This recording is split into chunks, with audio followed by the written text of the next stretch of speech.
बिस्मिल्लाहिर्रहमानिर्रहीम। अस्सलाम वालेकुम।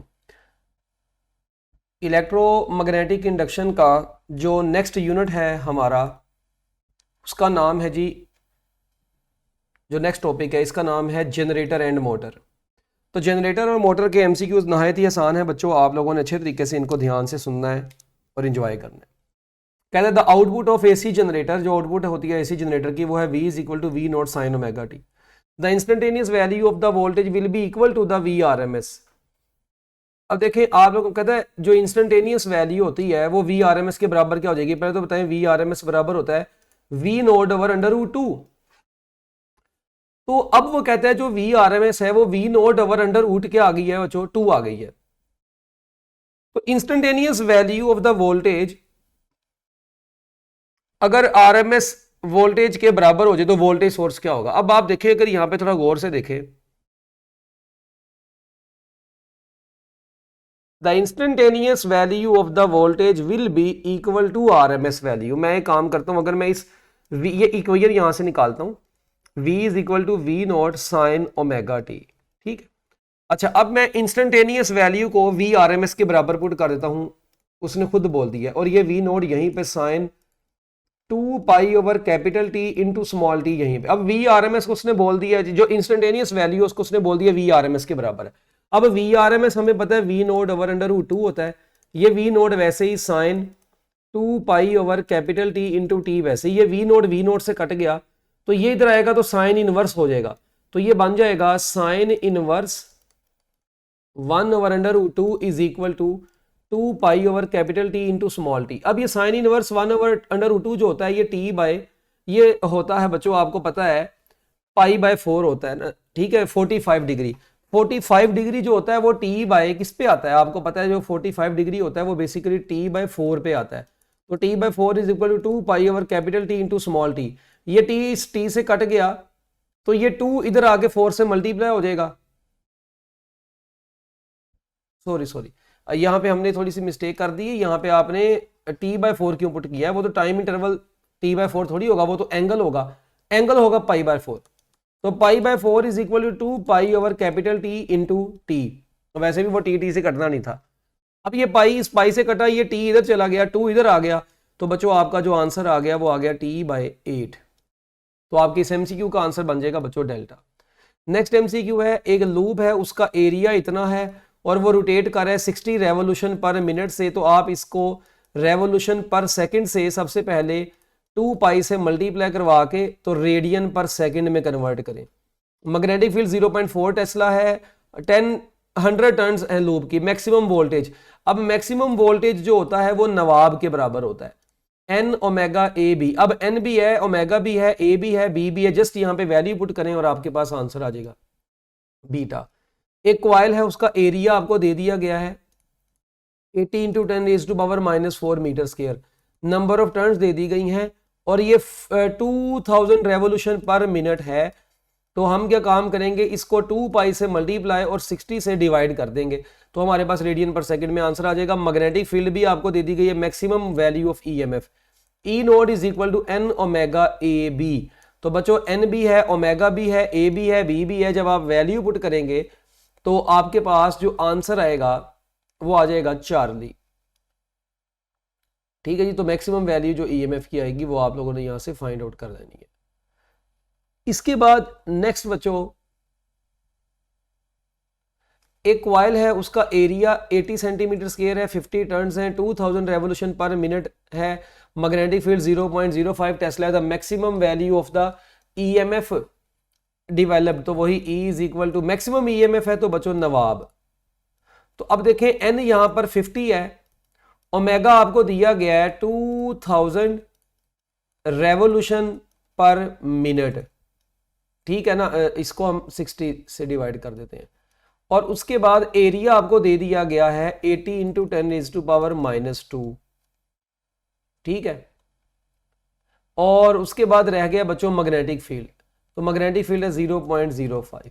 तो बस अब आप लोगों ने इसको बच्चों कैलकुलेट कर लेना है, तो आपके पास जो आंसर आ जाएगा वो बराबर आ जाएगा।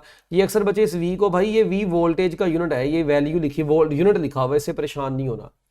फिर इसी तरह एक कॉइल है, उसमें 2000 टर्न्स है, एरिया भी दे दिया गया है, मैग्नेटिक फील्ड भी दे दी गई है, टाइम भी दे दिया गया है, और कॉइल को रोटेट करवाया गया 180 डिग्री से, तो भाई पहली बात जो चेंज इन मैग्नेटिक फ्लक्स होगा वो बराबर होगा 2BA, उसकी मैग्नीट्यूड, वैसे नेगेटिव का साइन भी इसमें आएगा, तो E is equal to N delta phi over delta t करें तो बच्चों आपके पास आंसर आ जाएगा। चार्ली ऐसे एमसीक्यूज हमने लास्ट लेक्चर में फेराडेज लॉ में काफ़ी किए हैं। एक कॉइल है, रोटेट करिए यूनिफॉर्म मैग्नेटिक फील्ड में अपने एक्सिस के गिर्द perpendicular to the field, the EMF induced in the coil will be maximum. बच्चों ईएमएफ उस वक्त मैक्सिमम होगी कॉइल में when plane of the coil is parallel to the field. ये एसी जनरेटर के डायग्राम जो बुक में बनी है उसमें भी आप देख सकते हैं, हमने ये ऑलरेडी क्लास के अंदर बड़ी डिटेल में पढ़ा हुआ है। A coil of cross sectional area 400 centimetre square having 30 turns is making 1800 revolution per minute. ये ओमेगा भी दे दिया गया है, टर्न्स भी दे दी गई है, एरिया भी दे दिया गया है, मैग्नेटिक फील्ड भी दे दी गई है। कहता है peak value of the induced EMF, तो वही फार्मूला नवाब। तो लगाओ बच्चों और नवाबों की तरह आंसर निकालो चार्ली। एरिया आपको दे दिया गया है, टर्न्स भी आपको दे दी गई है, रेजिस्टेंस भी आपको दे दी गई है, magnetic field perpendicular to the plane of the coil है, और वो जो है वो चेंज हो रही है 10 रेज़ टू पावर 18, 1 गॉस होता है 10 रेज़ टू पावर -4 पर सेकंड, तो यानी ये बन जाएगा गॉस, टेस्ला होता है ना, ये टेस्ला पर सेकंड, यानी ये आपको बेसिकली दी गई है, सॉरी मैग्नेटिक फील्ड दी गई है। Delta B over delta T आपको दे दिया गया है, आर भी आपको दे दिया गया है, एन भी दे दिया गया है, एरिया भी दे दिया गया है, induce current I is equal to EMF over R होता है। ईएमएफ जो होती है N delta B A divided by delta T into R, ये बनेगा। अब देखें एन भी है, डेल्टा बी भी है, ए भी है, डेल्टा टी भी है, आर भी है, जस्ट यहाँ पे वैल्यू पुट करें और अल्फा आंसर निकाल लें। ये फेराडेज लॉ से रिलेटेड एमसीक्यू आ गया, ये हमने किया हुआ। एक कॉइल है, उसका एरिया इतना है, जो ऊपर वाला था उसकी बात की है भाई, और टर्न्स उसमें इतनी है, उसको perpendicular to the magnetic field intensity put कर दिया गया। अगर कॉइल को 180 डिग्री से रोटेट करवाया जाए और इतना टाइम है आपके पास, तो इंड्यूस्ड ईएमएफ। बच्चों ये बार बार एमसीक्यू आप देख रहे हैं, मैंने लास्ट लेक्चर में भी इसके जैसे काफी एमसीक्यूज करवाए थे। फेराडेज लॉ लगाएं, ईएमएफ आ जाएगी, फ्लक्स जो वहां पे होगा वो 2BA पुट कर देना, क्योंकि जब कॉइल को 180 डिग्री पे रोटेट करवाते हैं तो चेंज इन फ्लक्स जो होता है वो 2BA आता है, तो इसका आंसर आपका 40 मिली वोल्ट आ जाएगा। एक जनरेटर है, वो वोल्टेज प्रोड्यूस करवा रहा है, V is equal to 240 sine 314t, T in seconds में। कहता है बताएं यहाँ से फ्रीक्वेंसी क्या होगी। आप इसको कंपेयर कर लें V is equal to V naught sine omega T से, तो यहाँ से क्लियरली नजर आएगा जब आप इन दोनों को कंपेयर करेंगे कि ओमेगा जो है वो 314 आ रहा है। अब ओमेगा होता है 2 pi f is equal to, ये आया 314, तो f इज इक्वल टू आ जाएगा 314 डिवाइडेड बाय 2 पाई। अब पाई जो होता है वो 3.14 होता है, ठीक है। तो देखें मैं इसको लिखता हूँ 314 डिवाइडेड बाय 2 इंटू 3.14। जब मैं इसको कट करूंगा तो बच्चों ये ऊपर बचेगा 100/2, और 100/2 आपको पता है ये होता है 50। सो आपकी इस एमसीक्यू का आंसर बन जाएगा 50 हर्ट्ज। एक इलेक्ट्रिक जनरेटर है, किसके प्रिंसिपल पे बेस करता है आपको पता है, फेराडेज लॉ के प्रिंसिपल पे बेस करता है। एक कॉइल है, उसका एरिया आपको दे दिया गया है, उसके अंदर नंबर ऑफ टर्न्स भी आपको दे दी गई हैं, एंगुलर स्पीड भी उसकी दे दी गई है, मैग्नेटिक फील्ड भी दे दी गई है, मैक्सिमम ईएमएफ वही formula E not is equal to नवाब लगाओ और नवाबों की तरह आंसर लगाओ, चार्ली आंसर। कहता है एक कॉइल है, उसका एरिया A है, उसको मैग्नेटिक फील्ड में रखा गया और मैग्नेटिक फील्ड को B to 5B कर दिया गया, यानी जो चेंज इन मैग्नेटिक फील्ड है वो 4B है, टाइम इंटरवल डेल्टा T है। कहता है तो इंड्यूस्ड ईएमएफ कितनी होगी, तो सारी बात है इंड्यूस्ड ईएमएफ बराबर होगी NBA/T, तो डेल्टा B जो है 4B है, तो हम कहेंगे 4BA/T आ जाएगा, डेल्टा आंसर है। एक कॉइल में आपको पता है ईएमएफ का एंगुलर स्पीड के साथ डायरेक्ट रिलेशन होता है, तो E1/E2 बराबर होगा ω1/ω2 के। इसके बाद बच्चों हमारा जो नेक्स्ट एमसीक्यू है वो है maximum value of the induced EMF, वो भी आपको बता के नवाब होती है N/AB। when angle between velocity and magnetic field is 45 degree, तो EMF क्या होगी, तो EMF is equal to N/AB sin theta. तो यहां से अब आपको नजर आ रहा है, मैं इसको लिख सकता हूँ E is equal to E not sin theta. जब एंगल 45 डिग्री का होगा तो आपका आंसर आ जाएगा E नॉट ओवर √2 बराबर आंसर है। AC जनरेटर है, उसकी फ्रीक्वेंसी ऑपरेटिंग कितनी है, नंबर ऑफ टर्न्स है 200, तो कहते हैं एंगुलर फ्रीक्वेंसी या स्पीड क्या होगी, तो omega is equal to 2 pi f होता है, ठीक है। तो ये f जो है 50 है, तो 50 इंटू हो जाएगा 50 इंटू 2 और साथ में आ जाएगा 3.14। तो 50 × 100 होता है, तो आपका आंसर आ जाएगा 314 रेडियन पर सेकेंड। तो आपके इस MCQ का आंसर बन जाएगा बच्चों bravo. In AC generator when coil is parallel to the magnetic field, जब कॉइल मैग्नेटिक फील्ड के पैरेलल होती है तो करंट उस वक्त मैक्सिमम होता है, ग्राफ है बना हुआ आपकी बुक में। उसके बाद which of the following is not present in AC generator, तो बच्चों AC जनरेटर में स्प्लिट रिंग प्रेजेंट नहीं होते, ये मोटर में होते हैं, सॉरी ये मोटर DC मोटर में या DC जनरेटर में होते हैं। जहां पे DC हासिल करना होता है वहां पे स्प्लिट रिंग यूज होते हैं। अगर AC मोटर है या AC जनरेटर है वहां पे स्लिप रिंग्स ही यूज होते हैं। A coil is rotated in a uniform magnetic field about an axis perpendicular to the field. The induced EMF will be minimum. Induced EMF उस वक्त minimum होती है जब plane of the coil magnetic field के perpendicular पड़ी होती है, क्योंकि उस वक्त फिर एरिया जो वो आप लोगों ने पढ़ा हुआ वेलोसिटी और मैग्नेटिक फील्ड के दरमियान में एंगल के लिहाज से हम उसको कैलकुलेट करते हैं। इसके बाद an AC generator operate, frequency आपको दे दी गई है, नंबर ऑफ टर्न्स भी दे दी गई हैं, एरिया भी दे दिया गया है। कहता है मैग्नेटिक फील्ड की वैल्यू बताएं क्या होगी अगर आपने मैक्सिमम EMF हासिल करनी है, तो वही मैक्सिमम EMF n ओमेगा ए बी, ओमेगा की जगह पे मैंने अब 2 पाई f लगा दिया, तो 2 पाई f a b, तो यहां से अब आप b निकाल सकते हैं, वो बराबर आएगा maximum EMF divided by n 2 pi f a। तो जस्ट यहां पे वैल्यू पुट करें और आपके पास आंसर आ जाएगा। The maximum induced EMF in AC generator जो होती है वो नवाब होती है, और या ओमेगा की जगह पे 2 पाई f भी लिखते हैं, तो इसका आंसर बोथ ए एंड सी बन जाता है। तो armature of the generator is usually rotated bye, armature को बच्चों हम किसकी मदद से रोटेट करवाते हैं, या हम फ्यूल इंजन की मदद से या टरबाइन की मदद से, आंसर है both A and B. In AC generator if the coil rotates with frequency this, how many times the current will reverse its direction. पूरे याद रखिएगा बच्चों के ऑल्टरनेटिंग करंट में कहता है करंट जो है वो अपनी डायरेक्शन को रिवर्स करता है 2 सेकंड्स में। तो बच्चों 2 सेकंड्स में वो 2 मरतबा अपनी डायरेक्शन को रिवर्स करता है, तो 2 मरतबा रिवर्स करेगा, तो हम जब फ्रीक्वेंसी को 2 से मल्टीप्लाई करवा देंगे तो आंसर आ जाएगा 100।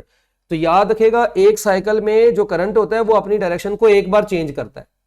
डायरेक्शन जो 1 सेकंड में होती है, जो एक टाइम पीरियड में, वो एक बार चेंज होती है। पीक जो वोल्टेज है, पीक वैल्यू 2 दफा आती है, करंट की डायरेक्शन एक बार रिवर्स होती है। ये MCQ याद रखना है आपने, मगर यहाँ पे क्योंकि उसने 2 सेकंड्स बोल दिया हुआ था ना, तो इसलिए हमने उसको 2 के लिहाज से डील किया।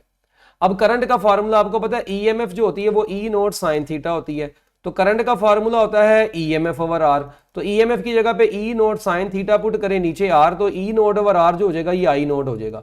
तो हम इसको E not over R sine theta या I नॉट साइन थीटा भी बोल सकते हैं। तो आपकी इस MCQ का आंसर बन जाएगा अल्फा। फिर कहता है जी consider the following figure, upper view आपके सामने है, ये मैग्नेटिक फील्ड में एक रॉड पड़ा हुआ है किसी पर्टिकुलर एंगल थीटा के ऊपर, तो इंड्यूस्ड EMF मैक्सिमम कब होगी। पहली बात आप ये देखें, कहता है विल बी मिनिमम, मिनिमम किसके लिए होगी। तो अब आप जरा गौर से देखें, ये जो एंगल आपको दिया गया है ये इसके यानी कि आप ये कह लें कि वेलोसिटी और बी के दरमियान का एंगल नहीं है, ठीक है, यानी कि ये बेसिकली प्लेन जो है ना उसका एंगल है वेलोसिटी के साथ। तो कहता है बताएं किस केस में EMF मिनिमम होगी। तो इसकी EMF में जो फार्मूला आएगा ना, पहली बात है वो साइन वाला नहीं आएगा, वो आएगा क्योंकि EMF आपको पता है बेसिकली VBL साइन थीटा होती है। तो जब यहां पे हम साइन 90 माइनस थीटा करेंगे तो वो कोस थीटा में कन्वर्ट हो जाएगी, ठीक है। तो अब कोस 90 आपको पता है 0 होता है, तो EMF मिनिमम होगी 90 डिग्री के एंगल पे, अल्फा आंसर है इसका। यानी इसमें जो EMF है ना वो नवाब साइन थीटा नहीं बल्कि कोस थीटा के लिहाज से बनेगी, क्योंकि इसका एंगल वेलोसिटी और मैग्नेटिक फील्ड का नहीं है। वेलोसिटी और मैग्नेटिक फील्ड का निकालना वो 90 माइनस थीटा से निकलेगा। The working principle of AC generator, बच्चों वर्किंग प्रिंसिपल AC जनरेटर का जो है फैराडेज लॉ होता है। एक AC जनरेटर है, उसमें नंबर ऑफ टर्न्स इतनी है, एरिया इतना है, एंगुलर वेलोसिटी इतनी है, मैग्नेटिक फील्ड इतनी है, 2 पोल फेसिस के दरमियान में रखा गया। कहता है what is the flux through the coil when the current is 0। बच्चों जब कहते हैं फ्लक्स क्या होगा जब करंट उसमें 0 है, तो बच्चों फ्लक्स उस वक्त आपको पता है करंट 0 उस वक्त होगा जब प्लेन मैग्नेटिक फील्ड के क्या पड़ी होनी है, परपेंडिकुलर, तो उस वक्त बेसिकली उसमें से जो फ्लक्स होना है वो मैक्सिमम होना है, अल्फा आंसर है। In AC generator dash are responsible for providing induced current from armature to external circuit तक कौन लेके जाता है, carbon brushes, alpha. In it is desire to make AC generator that can produce maximum voltage आपको दे दिया गया है, फ्रीक्वेंसी आपको दे दी गई है, एरिया दे दिया गया है, नंबर ऑफ टर्न्स दे दी गई है, magnitude of magnetic field, maximum EMF is equal to N 2 pi F A B, तो यहां से आप बी निकाल लीजिएगा, आपका आंसर आ जाएगा बच्चों 4 D. If the speed of rotation of the generator is double the output voltage omega के ऊपर डिपेंड करता है, तो आउटपुट वोल्टेज भी डबल हो जाएगा। Instantaneous value of alternating voltage V is equal to V naught sine omega T 4 दी। Armature है, उसकी नंबर ऑफ टर्न्स आपको दे दी गई है, एरिया दे दिया गया है, फ्रीक्वेंसी दे दी गई है, मैग्नेटिक फील्ड दे दिया गया है, पीक ईएमएफ एन ओमेगा ए बी, ओमेगा की जगह पे 2 पाई एफ लगाएं तो आपका आंसर आ जाएगा 340 volt. A device that converts mechanical energy into electrical energy, उसको हम क्या बोलते हैं, जनरेटर बोलते हैं। विच इज या are true about AC generator, तो आप बच्चों ये पढ़ लें, सारी ही ट्रू है, डेल्टा आंसर है, सिंपल सा था। A rectangular loop of wire, उसका एरिया ये है, प्लेस मैग्नेटिक फील्ड में रख दिया गया, मैग्नेटिक फील्ड बी है, then spin around one of its sides at frequency F, the maximum induced EMF जो होगी वो ही एन ओमेगा ए बी, क्योंकि रेक्टेंगुलर लूप एक है तो ओमेगा ए बी आएगा, ओमेगा होता है 2 पाई एफ, तो आंसर आ जाएगा 2 pi F A B delta. Alternating current generator uses, बच्चों एसी जनरेटर में हम किसको यूज करते हैं, एसी जनरेटर में हमेशा स्लिप रिंग्स यूज होते हैं, और अगर वहां पे डीसी लिखा होता तो हमने स्प्लिट रिंग लगाना था। The number of turns in the coil of N AC generator, आपको नंबर ऑफ टर्न्स भी दे दी गई हैं, एरिया भी दे दिया गया है, और वो रोटेट कर रही है इतने साइकिल्स पर सेकंड पे, ये आपको ओमेगा भी दे दिया गया है, मैग्नेटिक फील्ड आपको दे दी गई है, उसके बाद आपने पीक ईएमएफ, बच्चों ऐसे कई सवाल आपने कर दिए। पीक ईएमएफ का फार्मूला है एन ओमेगा ए बी, वैल्यू पुट करें आंसर डेल्टा आ जाएगा। Current generator is a device for converting, हाँ जी जनरेटर क्या करता है, मैकेनिकल एनर्जी को इलेक्ट्रिकल एनर्जी में कन्वर्ट करता है, बीटा आंसर है। एक कॉइल है, एन टर्न्स है, उसके अंदर क्रॉस सेक्शनल एरिया उसका ए है, यूनिफॉर्म मैग्नेटिक फील्ड में एंगुलर वेलोसिटी ओमेगा के साथ घूम रही है at right angle to the uniform magnetic field, तो कहता है the induced EMF in the coil, बच्चों क्या होगी, नवाब sine omega t, delta answer है, simple. A wire loop is placed in a magnetic field, the polarity of the induced EMF changes, हाँ जी इंड्यूस्ड ईएमएफ की जो पोलैरिटी होती है बच्चों वो हर हाफ रेवोल्यूशन के बाद चेंज होती है, चार्ली आंसर है। तो बच्चों ये तो सिंपल सा था, ये बहुत आसान से टॉपिक के एमसीक्यूज थे एसी जनरेटर के, हमने टॉपिक तो बहुत डिटेल में डिस्कस किया था, एमसीक्यूज इसके आसान से थे, बस थोड़ी सी कैलकुलेशन वाले हैं, वैल्यूज पुट करनी है आपने और आंसर निकाल लेने हैं। बेस्ट ऑफ लक, अल्लाह हाफिज़।